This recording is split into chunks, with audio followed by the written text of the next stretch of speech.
Good afternoon, ladies and gentlemen. This is your boy Marcus Norman from Gentleman Style Podcast, your host of the number one podcast coming to you live in America.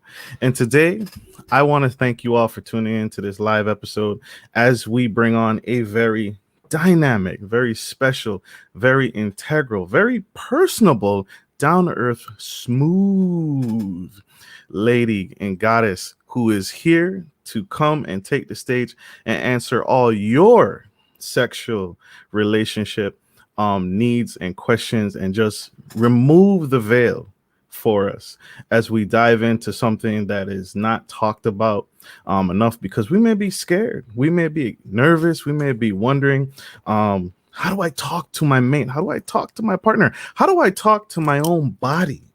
And so this dynamic speaker is Miss Deborah Shade. She's a clinical sexologist, master sexpert, and author. She travels statewide, pushing boundaries in hand on workshops and seminars exploring sexuality, and it's all kinks.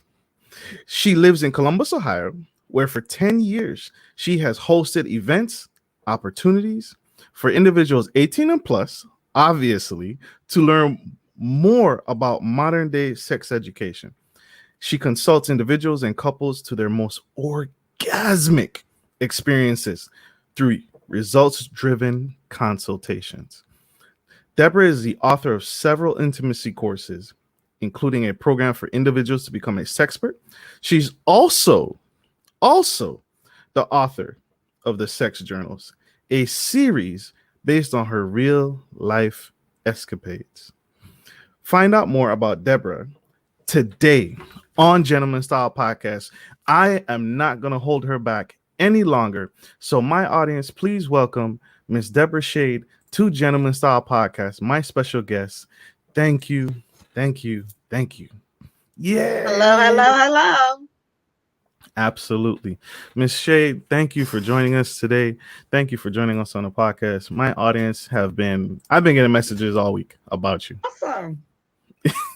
And just could not because sex is just one of those topics that we hear about. Relationships, we hear about marriage, we hear about all the other stuff, but we don't talk about sex.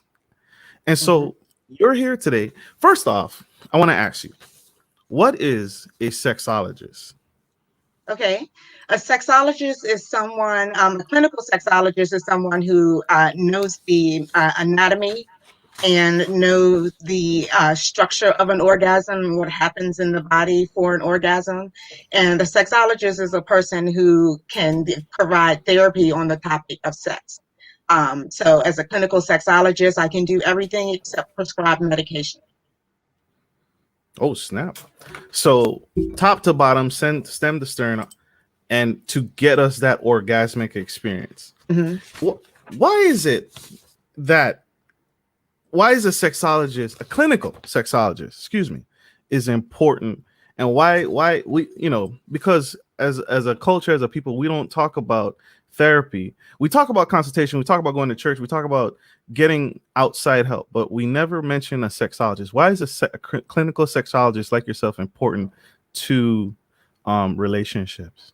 Really all sex educators are, all those folks, sexperts, master sexperts, and anybody who is open and willing to have that genuine conversation about sex. It makes a big difference and is needed. And when I say sex, I mean the physical contact that you make with yourself or your mate to bring about an orgasm. So not just understanding safe sex practices, but understanding your orgasm. As an orgasm coach, I work with individuals on how to get to their best orgasm. And that's needed because I still talk to folks who've not experienced an orgasm yet, and they're well into their 40s. So it's necessary to have these conversations. So you work with a multitude, and you have actually experienced people that have never experienced the orgasm? Yeah. Ever? Right. Wow. Why is that? What's holding us back? Is it mental?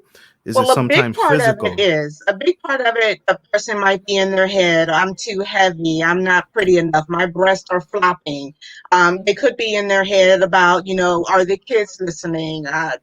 That I put the ice cream away, whatever might be on their mind. And that's huge, especially for females.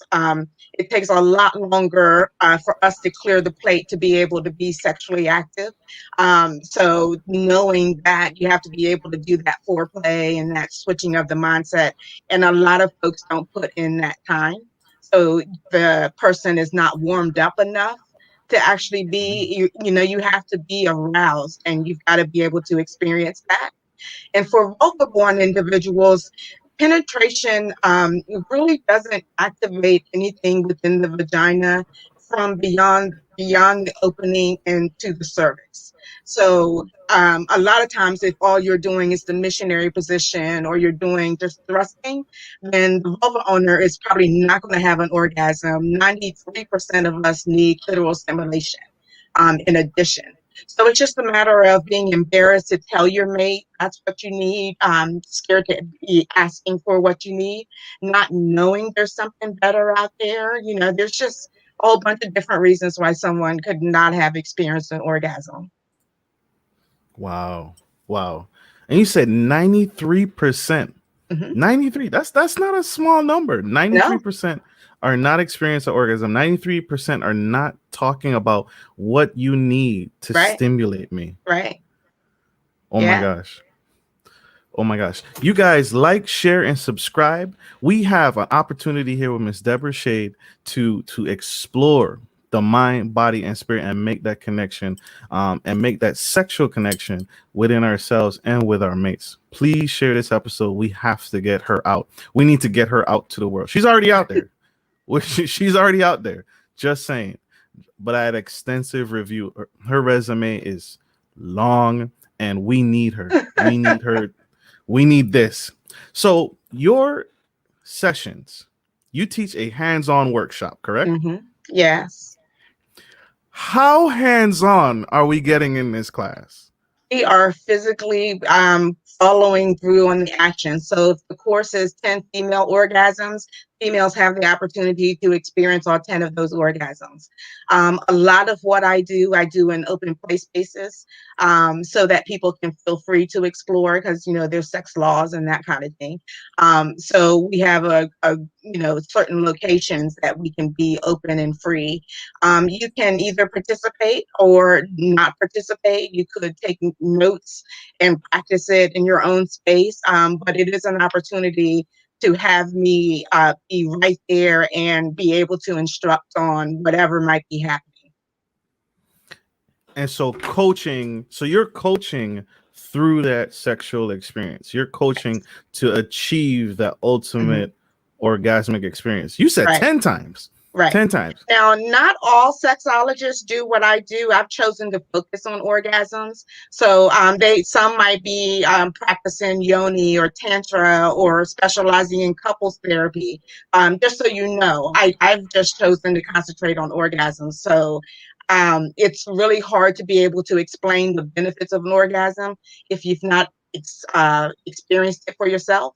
So it's important that people have those opportunities to be able to do that and might not be comfortable enough to do it on their own time. So can you tell us what are the benefits of an orgasm?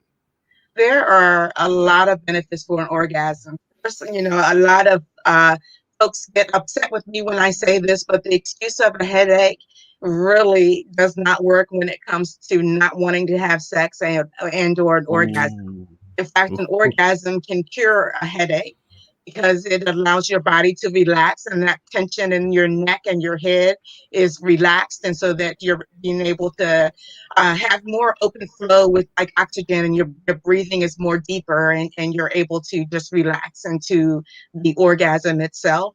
It also has benefits. It can burn between 5 and 30 calories, depending on how active you are in the session. It's a huge stress reliever, and the endorphins that are released give you the feeling. It comes from the reward center, so it gives you that feeling that something great, similar to eating chocolate. So you have that hormone that's being released. So there's just great benefits from it. Adds years to your life. Of course, anything that causes you to be happy, even smiling, adds years to your life. So it just has many benefits. Wow. Wow, I had no idea. So that excuse, ladies and men, you can't use that anymore. You Yeah, cannot use that excuse anymore. I have a headache. It's not right. gonna work. Your partner wants sex. It is going to relieve that tension and get you into a better state of mind and clear that headache. Probably for a while, depending Yeah. on how, like she said, how active you participate.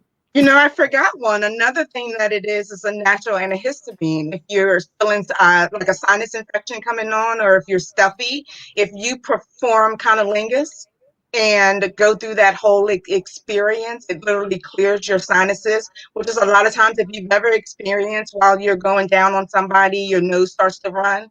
That is why the pheromones that are coming off kind of like trigger something that actually cause your sinuses to drain. So it's good for if you've got a sinus infection or a cold coming on or anything like that. Clear that all out. Get Clear that that all all out. out. Okay. So my going down on your partner, my partner clears that same, because the motion, the muscles are working right there to Not so perform much the as action. that as in the breathing in the, I don't know how to explain it. The secretions. Right, but you're not literally sucking up the secretions, but Right. the aura or the smell of doing that kind of thing. Also, the way that you're breathing, if you're a little muffled into it, causes you to breathe a little bit more shallow, which causes the sinuses to flatten out. I mean, like anatomy wise, knowing a little bit about it's not a matter of relaxing your jaw or anything like that. It is just what hormones are triggered during that experience that causes the nose to run. Wow. If I had a mind blown emoji right now, this is incredible. We have a question from Mr. Knowledge Born Allah. And his question is, how does sexual trauma affect orgasmic experiences in females? It's huge. It hugely negatively affects orgasms, specifically in females, because vulva owners hold trauma within the body. So it's very hard to be able to separate trauma from future activities. They are always going to have those traumatic thoughts in the back of their head, and depending on what they are, their body's going to have memory that's going to respond to the trauma more likely than the pleasure that you're trying to give to that person. So a person would really need to work through those trauma barriers before they could probably experience their best orgasm. Perfect. Mr. Knowledge Born Allah has a follow up to his first question. So I told you, they were excited. My audience is excited about you. What can men do to help their mates in that process of reaching an orgasm aside from sex? Right. Be there for them. Hear them exactly what they're saying. Be able to translate what they're saying. If it's, I don't like when you grab the back of my head. Then know that maybe something traumatic might have happened where they felt suffocated or held down. Especially if they have experienced some sort of rape trauma or something like that. So I might not like the grunting sounds that you make. It makes me feel like you're too animalistic. Being able to translate those kind of things and what that really means is this is a bit aggressive. So let me adjust what I do or how I approach them. Powerful. Mr. Knowledge Born Allah, I hope that helps you. That helps me. For sure. And that's powerful because what I'm hearing is Mhm. communication. It's Communication, lady fitness. Love y'all. huge, Uh, that's huge. Communication huge. throughout the process, not just, I think a lot of times we get into, we don't even talk about it. And Right. that's the taboo piece. Sex, the topics around sex, why it is so taboo for us to just communicate and talk to people I and talk to our related partners.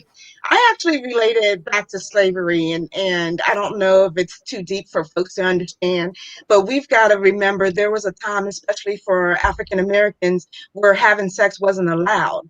You know, you made it when the masters told you to mate, and that sort of thing, and marriages and all that sexual activity was done in the dark. And I think generationally, we have just always taught that. No one has broken that cycle of teaching, don't touch yourself, keep your legs closed, don't, be in private spaces with the opposite sex. And because we're told these things over and over again, they're taboo. You're afraid to ask about, even as far as when your cycle comes on and what that means as far as now you can get pregnant. So not having these conversations as young people, we're making mistakes that are affecting adult life, especially when it comes to safe sex. But they become taboo topics because everybody's embarrassed to talk to their kids about it. So most of us didn't have parents that taught us how to do fellatio. And a lot Mm, of us learned through trial and error. And a lot of us learned through listening to what somebody else might have experienced or through the worst source possible, porn. So it's because we never have those conversations, it's taboo generation after generation after generation. And somebody, somehow, somewhere, we need to break that. so I feel attacked. Let me just say. Oh my gosh. So no. It's good. This is good. This is good because it needs to come out. It needs to be addressed. So Mhm. you said the worst, and I heard everything, but you said porn. Porn is the worst example of learning about the body. What Indeed. about sex? Why? Indeed. A lot of it is unrealistic. I write porn scripts, so a lot of it is scripted. A lot of it is camera tricks. So it looks like they're really beating it up. Like it looks like this aggressive pounding, when indeed it's camera tricks and fast flowing footage that makes it look that way. That you can just enter somebody by just spitting on them, or like this is you're supposed to grab the back of the head when you're getting fellatio. Just these tips that we get when it comes to specifically the dominance of vulva owners in those certain scenarios. It always shows them being depicted in some rough, aggressive Mm, receiving, and that's not. But nobody learns how to do lovemaking that way. And when you miss mm. out on the ability to have lovemaking, then you're missing out on some great orgasms because you need that period of arousal. Ooh. Ooh. Okay. So, all right. What are so? What about toys? Because we see that in those same porn films, we see the Uh-huh. introduction of toys and props and all these gilded items. And so, how do you introduce that into the bedroom? Is that a good idea or a bad idea? Does that help or hurt the relationship? Okay. It's a great idea. Sometimes it's a fix, and sometimes it's enhanced pleasure, especially if you know how to use toys. The downside to them is a lot of time penis owners feel like they're going to be replaced, or that the mate is not satisfied with them, or it means some shortcoming on their behalf. And for vulva owners, it's about shame, and I shouldn't be doing this to myself, and whatever, so it has its own taboos. But toys really enhance the body's pleasure. Literally, it's not about just laying a vibrator against your clitoris. There are plenty of toys and dildos that you can penetrate with. There are plenty of toys that you can introduce that's going to enhance both yours and your mate's pleasure. So if you're into breaking boundaries and trying to do something a little different, introducing toys is a wonderful idea. It's a wonderful idea. It's just working through anybody who feels like they're being slighted in some way because you want to use the toy.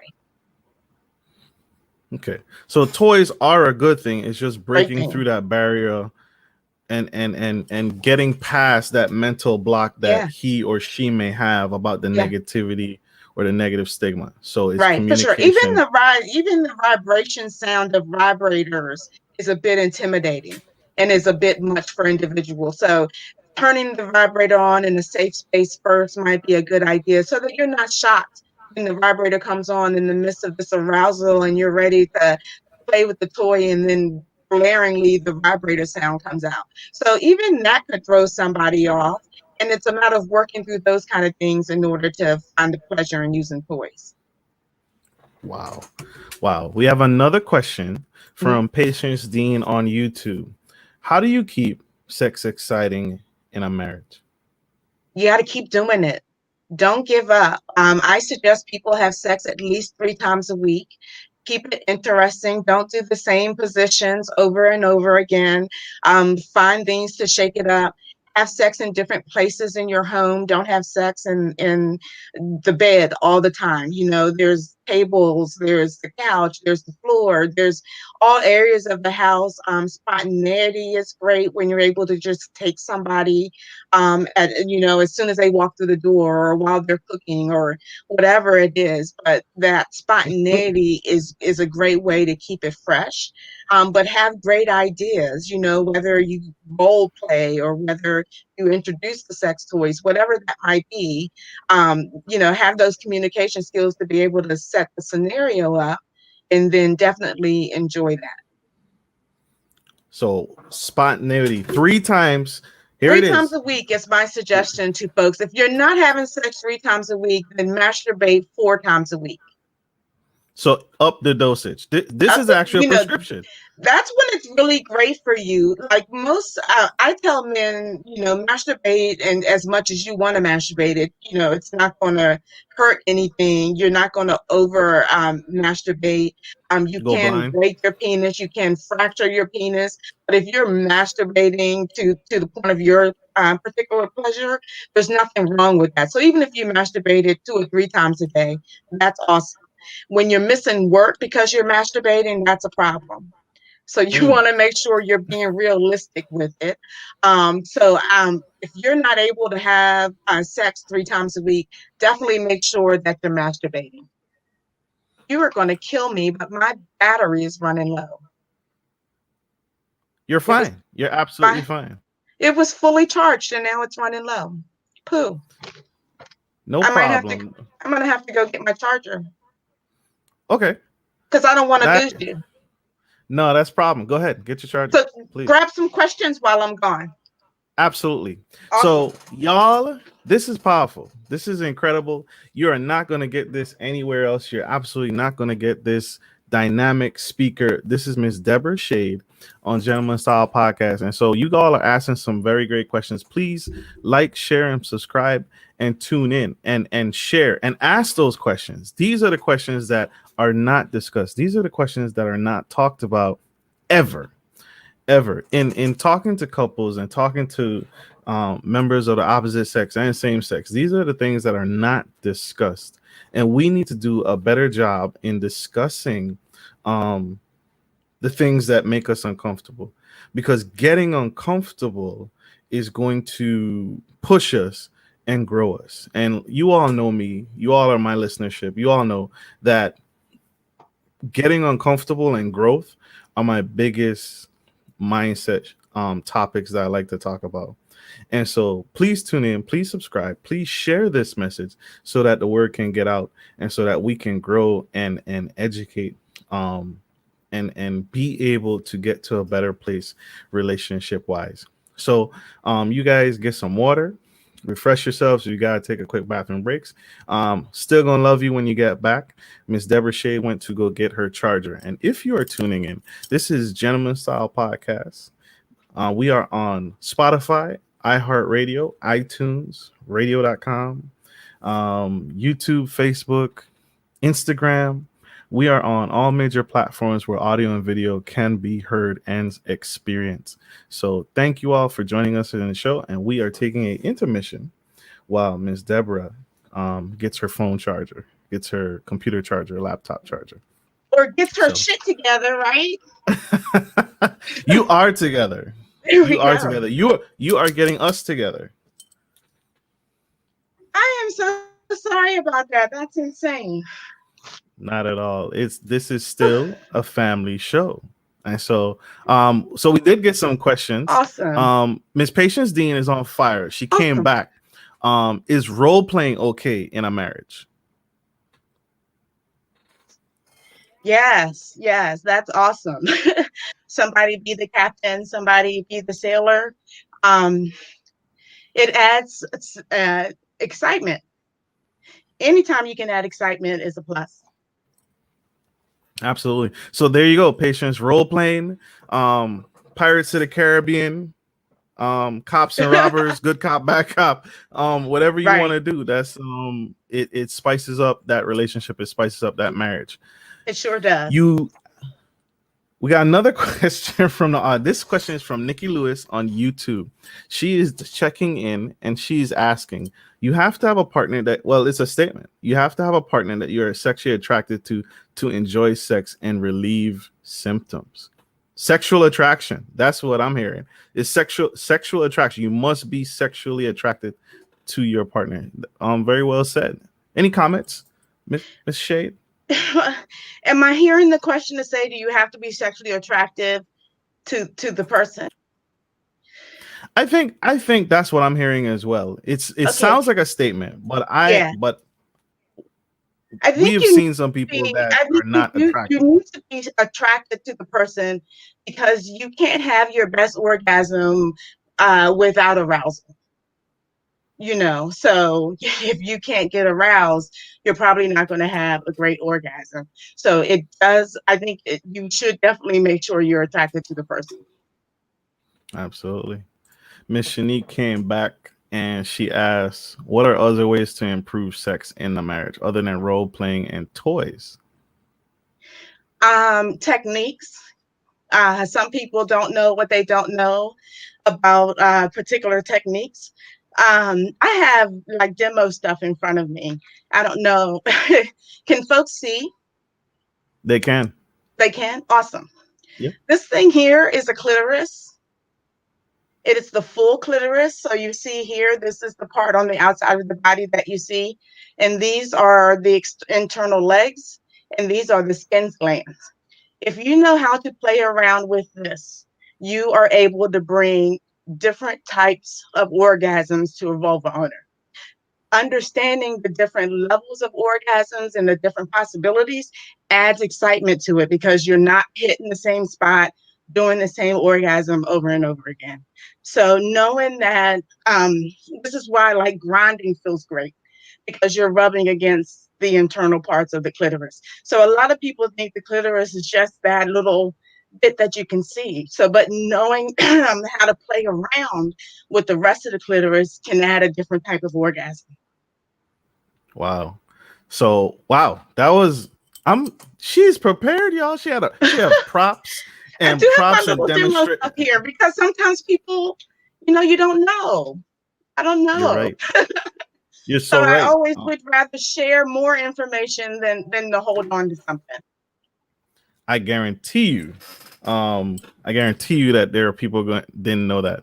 And just being able to just stimulate more than what you see in front of you.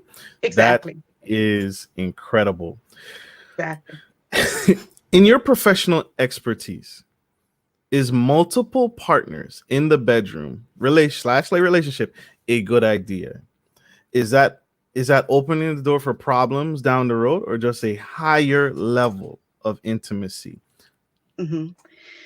It is a great idea for individuals who are, like you said, maybe on a higher level, or who define themselves as being able to be more open and more relaxed in monogamy. And because sometimes you can have a three-way relationship where the three of you have decided to be monogamous, and no one else is coming into the circle. It's boundaries. If you don't have boundaries that both parties respect, it's never going to work. If you have even the slightest gene of jealousy, it's not going to work. It's not going to work with anxiety. It's not going to work if all of the partners are not attracted to each other. Can it work? Yes. When it works, it's awesome because a third person could be a great support system or a great sounding bar between a couple or something like that. And sexually, it works because you have different types of orgasms that you can reach when you have three different people. So it's a plus. I'm an advocate of it. I'm not pansexual or anything, but I highly I support it, and I think that if you have those boundaries in place and you have trust among the people you've identified to have this threesome with, not the threesome, but the relationship with, I think it's very plausible. So that experience when you introduce multiple partners into the bedroom, it's not a one and done. It's a relationship. You are It can be. introducing. It can be. You Okay. can have one night threesomes and that sort of thing. And that works. You should definitely have boundaries for that too. You don't want to go into a threesome with two vulvas and a penis, and one of the vulva owners is not sucking dick, and this is, oops, sorry, not sucking penis. And You're this is fine. very You're fine. important for the individual. So if you don't have those boundaries set of what each, you don't want to be touched by this person, or I'm only here for the female, whatever the scenario is, you got to have those boundaries laid out up front or it's not going to work. But it's a great idea. I say do it. So I heard one boundary is, having what's another boundary that is a good one? What's Well, another boundary that it's very individualized for what the person's values are and what they feel, but a boundary could be a safe word if I am getting jealous or if you are doing something that I don't like. What's that safe word that we can whisper to each other to stop play and do something different? It could bananas? be banana. It could be a matter of some sort of discomfort during the experience. I don't want you touching my breast. I can use a finger on the anus, but don't enter my anus. Whatever those boundaries are, very individualized based on a person's sexual values. Wow. Wow. So that is this is Gentleman Style Podcast. You are not going to get this anywhere else except in Miss Deborah's one-on-one consultation. And we are coming to you live and direct with the incredible, amazing, insurmountable You're sweet. coaching. I'm You're honest. sweet. I am so honest. I have to be because you are changing lives and you are saving relationships and I you hope are so. you are That's the breaking a goal. barrier. That's the This goal. You are breaking a barrier. We have to break through or we're not going to make it. We have And to. you're helping so many. I know it. You're changing lives. So Awesome. so we're in a one-on-one. We've taken your class, we've signed up, we've arrived for our session. Mhm. How do I achieve my best orgasm? Assuming that your session is indeed about learning a new orgasm or learning an orgasm, we would decide whether or not you want to do that via instruction with me present or not present. That would be like the first thing. If I am present, then the expectation when I'm there is to guide the process of getting you to the orgasm. So my clients have to be comfortable with having a third party in the space. I don't touch anybody. I don't participate in the activity or anything like that. I literally coach from the sidelines, so to speak. And then if it's now with COVID, I do Zoom interactions where I walk people through that experience, but I'm not in the space with them.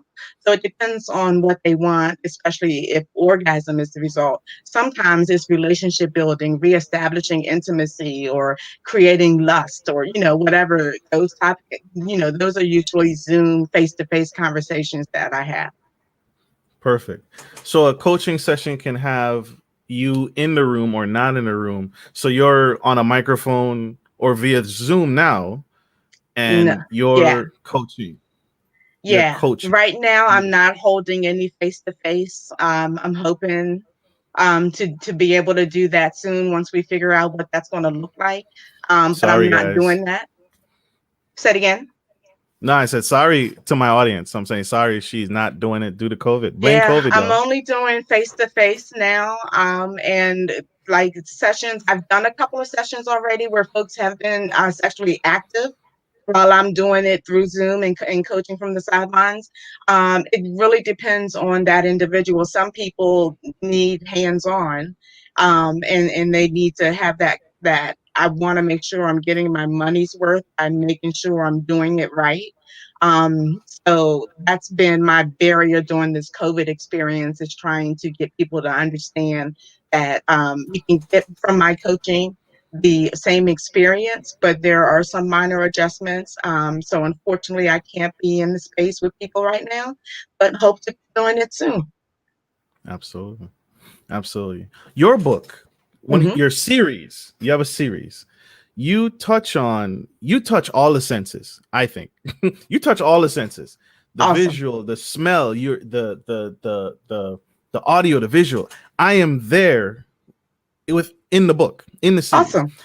One of the things that I caught was sexual chemistry. We hear it all the time. Do we have chemistry? Do we connect? Hmm. Hmm. How do what's how do I know what that chemistry is? And then what if the chemistry doesn't line up with the experience? And so I have now engaged someone intimately and I am now disappointed. Hmm. And so now the chemistry doesn't match the experience. What should I do?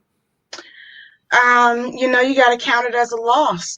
It just isn't a good matchup. But a great way to figure out if you do have chemistry with individual, because I get what you're saying.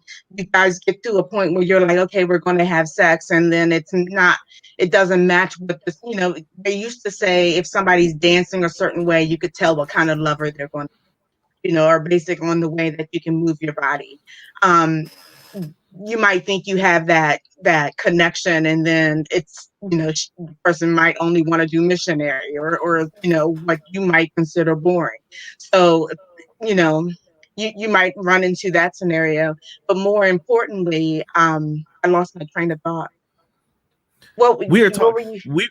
we are talking about that chemistry and what if I am disappointed now? I was so connected on the orgasm that I lost my train of thought. A great thing to be able to pick up on happens during orgasm, but I teach people to recognize this throughout their experience, and that's the breath. A lot of times when you catch chemistry with someone, you hold your breath for a few seconds and you might not even notice it. A lot of times when we're having orgasms, the first thing our bodies do is they tighten up and you get really tense and you start squeezing things. And that's the worst thing for an orgasm. It's nature's little trick. You need to do the opposite and relax everything and breathe into that experience and breathe into that orgasm. So to figure out if you've got chemistry with someone, think about it. Did I just catch my breath? Or I didn't realize I wasn't breathing, or, whatever that trigger might be for you to recognize it. That's a sure sign of some type of chemistry, even if it's just outward appearance, something they might have said, might have caught your ear. And, some of us sapiosexuals who are into that brain power, they may say something that's intriguing to us. So, pick up on different signs as far as chemistry and what that really looks like for you. That's big. Miss Deborah Shade, y'all, she is dropping the veil. She's uncovering the mystery that some of us don't even want to talk about. Miss Deborah Shade, y'all, my special guest tonight on Gentleman Style Podcast. Please like, share, and subscribe. You are not going to get this anywhere else except in her course, in her consultation, or in a series. I recommend the series highly. But I also recommend her consultations as well, because we need to support her. We need to uplift her, and we need to bring her to the community that is so disadvantaged and don't have access to her. Yeah. Because she's one woman, y'all. She's one Yeah. person, and we need to get her up. We need to uplift her. Um, should couples have the discussion about past sexual relationships with their current partner? If it involves when you have your safe sex conversation and you're talking about your boundaries and all that experience, if it involves your status, yes. If it doesn't involve your status, letting someone know that you have 40 lovers versus one lover doesn't help the scenario that you're in at the present moment. So it just opens cans of worms. Most of the times people might get turned off because you have 40 lovers, or they may think, oh, well, this is about to be a great sexual experience, but you might have had 40 lovers having the same sex over and over again, and you don't have the skill set that somebody who had 40 lovers might have. So it really depends on the person's personal experience. But I wouldn't open a can of worms for any reason. But if it's, yes, I'm positive, I have Hep C, I've got, whatever STD, then you should have that conversation. And bring it up. So if it's applicable Hmm. to the current relationship, Yes. bring it up. If Yes. it's not, take it case by case. Yes, exactly. If you start to date someone and you guys are 6 months down the line and you might be jokingly having the conversation of how many lovers have you had, that's totally different. If you're about to have sex, that's a really bad timing for that conversation. Absolutely. Yeah. Well, you would just humor. Everything was laughs and giggles. And you're like, hey, by the way, Right, da da da da da. Jason's joining us tonight. What? right. Like, no, Absolutely. yeah, Absolutely. got to Absolutely. have some conversation. And you are dynamic. You again, y'all, if you don't know, go to her website. You all have no idea how impactful she is. On her website, she's going to really dive in and really show us how she takes you through the motions. And so, Miss Miss Shade, what are some upcoming blockbusters that you have coming down the pipeline for us? I've created a series of courses that you can take at home in your own private spaces that generate orgasms. A class like fingering in G-spot, exactly what you can do with your fingers within the vagina to bring about multiple orgasms. Specifically, the G-spot orgasm, which is the ejaculate, causes most folks to squirt. And then I have a course that's the art of fellatio, how to give the best blowjob and how to give the best conolingus. But these are courses that folks can take in their own private spaces now. Because like you said, a lot of people see these topics as taboo. So they might not want to come out and have the public conversation. So I'm pleased to be able to offer something that folks can take in their own privacy and be able to at least get the lesson from it. Absolutely. And these are online video courses? These are These are online textbooks? courses. Yeah, Perfect. Perfect. online And courses. where can people get that course? They can go to the website you've got up there, shademediallc.com. And there's a tab out there that says courses, and you can sign up for it. I also have created a program for other individuals to become sex educators called Become a Sexpert. And a sexpert is someone who has a vast amount of knowledge in the area of sexuality. So you don't have to have be certified or have a certificate. But I've created a certificate program that somebody who is interested in becoming a sexpert that they could do as well. Wow. Wow. I told you, you all are not was in for a treat. And here she is serving us, right? And giving back and giving us the access, the key to saving that relationship, saving that marriage, saving your future with your partner. And so she has now given us access. Please take advantage of it and support Miss Shade in this journey. How has COVID-19 in your consultation, how has COVID-19 affected your business as well as how do you feel it's affected relationships? I really think it's affecting relationships because we typically don't spend this amount of time with our mates. Mm, Some of us are finding out that we don't even like each other. And some of us are finding out, like, I had no idea how much I missed you throughout the day and how wonderful this time together is. So COVID does affect relationships. One person might get depressed, and the other person would need to be able to support them through that. So it's, you got to be, you got to watch your relationship during this period, because a lot of personal depressive feelings could come up, a lot of isolation feelings could come up, that could affect the relationship itself. Wow. Wow, wow. That's real. And that's so important. I think what you said is COVID has caused a lot of people to spend a lot of time with each other, Mhm. unexpectedly or expectedly, Right, however you want to look at it. And it's causing people to really look at what, am I still in love? right. Am I still passionate about this relationship? Am I Hmm. still passionate about this marriage? It's forcing people to take a very hard look at their current relationships. So you're right. Indeed, it And sure is. so have you seen an uptick in demand for what you do because of COVID? I attribute my uptick to COVID, as far as people saying, "Oh, now I can do this at home," because a lot of my events, like I said, are public, play party events.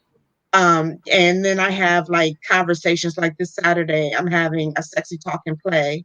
And that's when we have a conversation about different orgasms in general. And then I take questions and answers.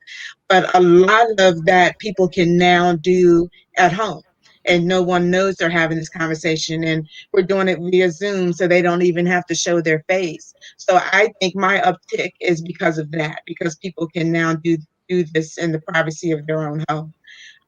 But there is an uptick in relationship counseling in general, even before COVID, and I think it had a lot to do with the insecurity society was feeling, and the unsurety of where we were going. It really caused a lot of stress on relationships, because you had to figure out how to make it through COVID, and how to do this. Did you have a great team player, or are you finding out this person isn't as strong as you thought they were, or capable like you thought they were? So you seek help for those kind of scenarios, and try to blend yourselves back together if it's possible.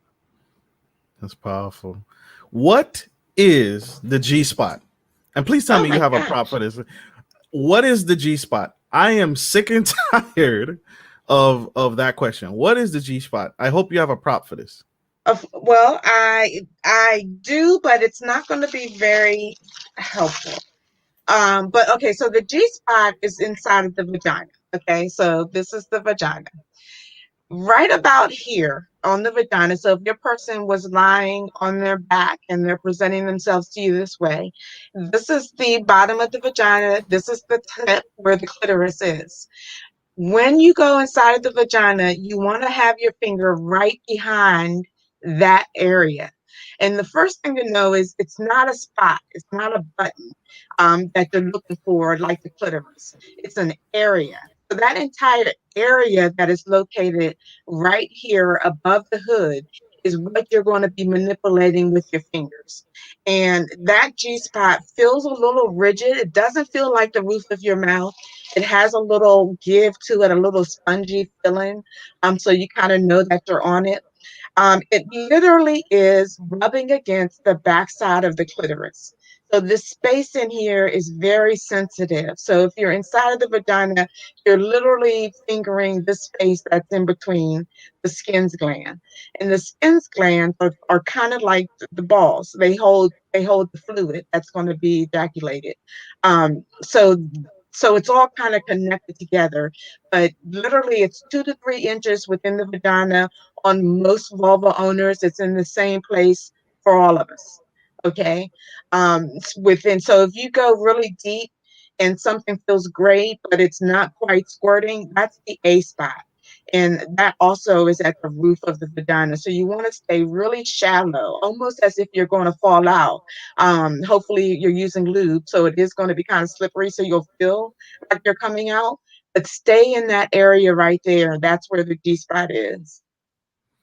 Highly recommend Lubricant. Highly Yes, can't. highly recommend lubricant. Even if you think you get wet enough, use lubricant. Really protects your skin from cracking and breaking and getting vaginal abrasions, and especially with anal sex. The anus does not lubricate like the vagina lubricates, so you definitely need to use lube so that you're having better friction and you're not getting cuts and scrapes. Powerful. Thank you. Thank You're you for welcome. that. I know that was a little impromptu, but I'm so sick and tired of that question. Yes. I'm so sick and tired of that question. It Thank you does for that. exist. A lot of folks don't even believe that it exists still, but it does exist. It does work. For most orgasmic vulva owners, you can squirt. It's just a matter of having that person use the appropriate force and the appropriate speed with their fingers in the right position in order to make it work. And the person has to be super aroused because the space engorges, it fills with blood. And in order for that to happen, you have to be aroused. So if they're a little bit aroused, if you just spent 3 minutes on the nipples, you're not going to get them to squirt. They really need to be aroused. So foreplay, Foreplay is necessary. Yes. foreplay, Yes. and that doesn't just start at home, y'all. That's not. Yes. That's not a one. That's not a. Oh, now I see you in front of me. Now I can foreplay with you. No. And oral sex is not foreplay. Oral sex is sex in itself. What? Foreplay, yeah, foreplay is using the 23 erroneous zones to bring someone to a sexual peak. So foreplay is the breast, the whole breast, the nipples, the back of the spine, the inner thighs, the back of the knees, lips, earlobes, wherever else that sensitivity is for the individual that you're with. You want to manipulate all of that and get them turned on from head to toe. That way, you know they're aroused and you'll be able to feel that G spot a lot easier. I like it. I like it. Please, y'all, like, share, and subscribe. This is Miss Deborah Shade on breaking the veil and showing us how to get to a better quality orgasm and a better quality relationship. Miss Patience Dean is back with us, and she has a final question. How much affection do you think people should show in public and in front of their kids? Well, I don't know if I'm going to say you're asking the wrong person because I'm an advocate of sex education.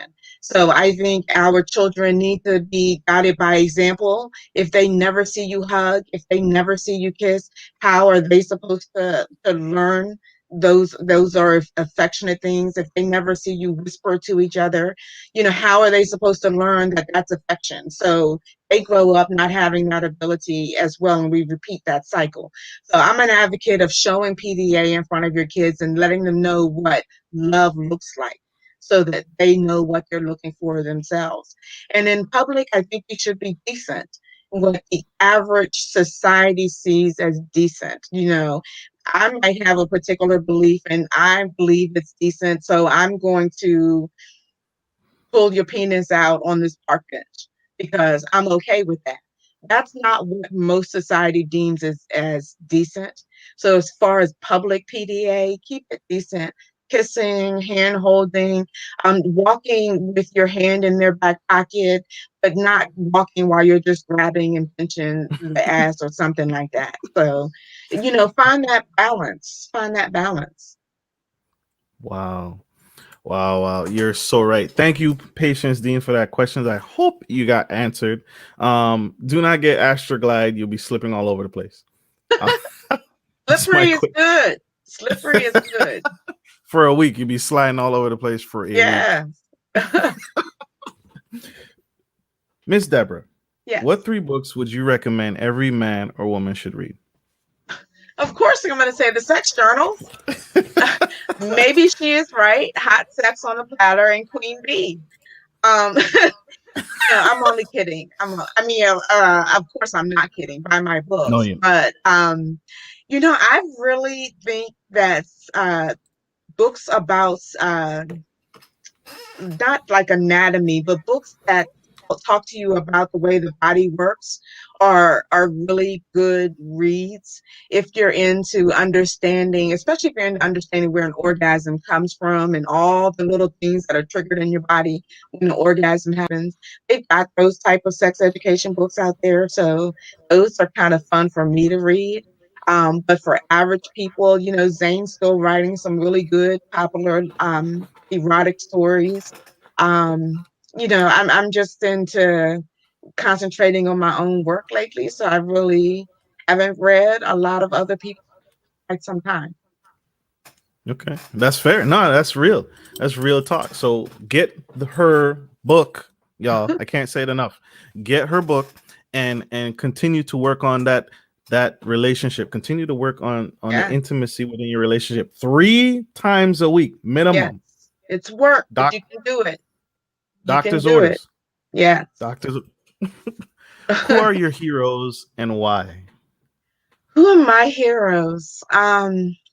I'm a huge Tina Turner fan because she's resilient. Um, and to do what I do, you have to be resilient because people treat you like you're a leper sometimes. Like, oh my God, you're pushing. And she was really, really resilient and she reformed herself. And sometimes you got to reform yourself. So I really love Tina Turner and Dolly Parton because she's never been embarrassed about her sexuality. In the way that she sexually presented herself, it was always out in the open and seeing her as a sexual being. Wow. Thank you for that. That's incredible. Oh my gosh. Woo! I don't want how do you give back to the community? Oh, wow. I do a lot. I am a keynote Yes, you do. speaker at festivals and community parties. I travel statewide, New Jersey, New York, Miami, where I donate my time to do sex education courses during festivals and doing like Exotica tour, Sexapalooza.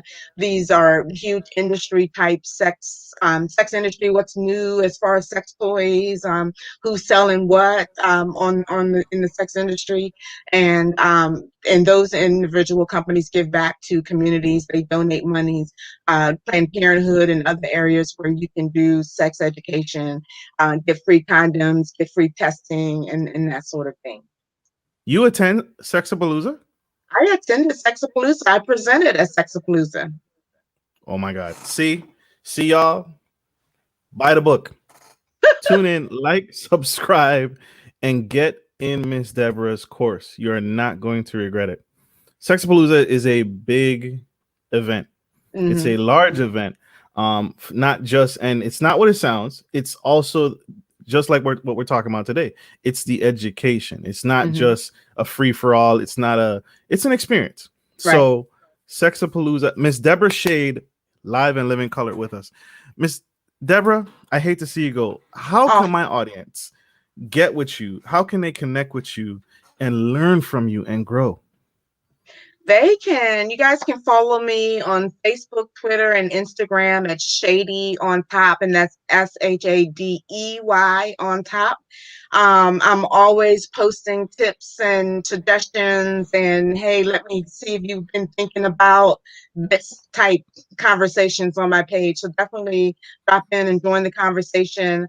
And of course, they can reach me through my website and deborahshade.com. And there's a whole lot more information on that website as well. Absolutely. Powerful. And how can they book you? Is there a At way? deborahshade.youcanbook.me. And it's a calendar. You can set your own stuff up, and then it sends you confirmation that you've got your time set up with me. And then we send a Zoom link and we connect that way.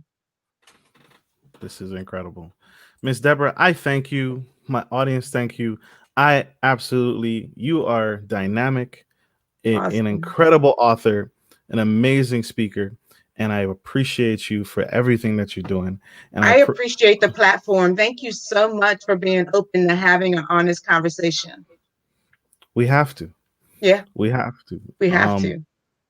Without you, without touching on this, we're not going to make it. Hmm. We have to talk about these things, even if it makes us a little uncomfortable, Right. because if we don't, we're doomed to fail. And then, now, like you said, we're going to go into other avenues that aren't as helpful. We're going to go into the porn. We're going to go into what we saw growing up in our household, which Hmm. may not be a good example of intimacy or relationships. Exactly. Exactly. So Yeah. You hit the nail on the head, and I thank you for what you do.